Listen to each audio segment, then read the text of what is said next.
How do you fix a hole in drywall? Let's find out. First, you want to measure the hole so that your scrap piece of drywall will fit in there, and the paper will stick out about an inch or 3/4 out and overlap. So what we're doing here is taking the paper off the back of this patch piece so that it will fit in kind of like a puzzle piece, but you'll see here in a second what that looks like.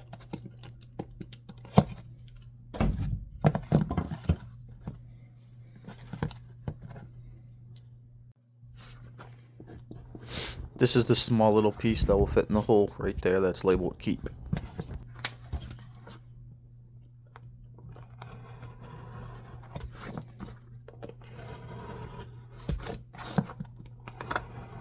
Make sure you have a sharp blade when you're doing this as well, and just be careful that you're not cracking any of the part that you'll be able to see when you do the patch.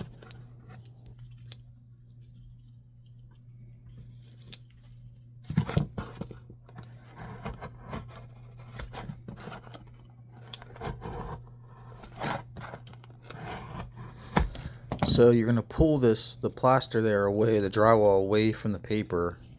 You'll see here in a second. And you just want the paper, because the paper is just going to be what's overlapping that your existing drywall.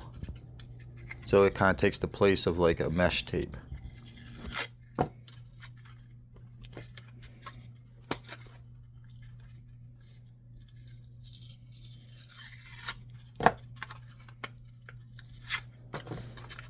Yep, looks good for my house. So this is how it fits in there. It just sticks right in there. Beautiful. So you're gonna need some mud, some all-purpose joint compound here. Just a little knife, spackling knife, your little piece there, and a sponge. So moisten down all your surfaces here, the part of the patch, and then your patch piece, the edges there. You kind of just want everything wet to kind of help adhere a little bit.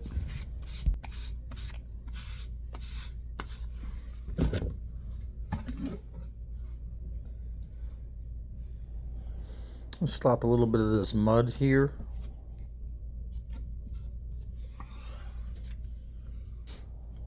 And you want to kind of butter the back of this like you would butter a piece of toast.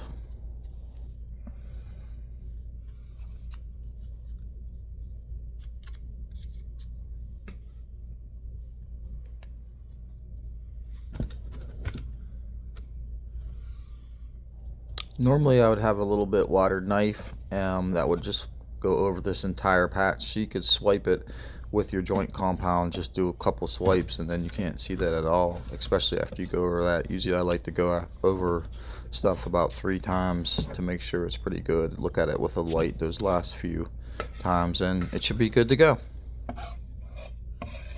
So after this coat, I'll rub it down probably with that sponge, with a wet sponge, just kind of in a circular motion, and you're just trying to blend all your seams, your edges, and then do that a couple more times and it should be pretty smooth, and then you can prime and paint it.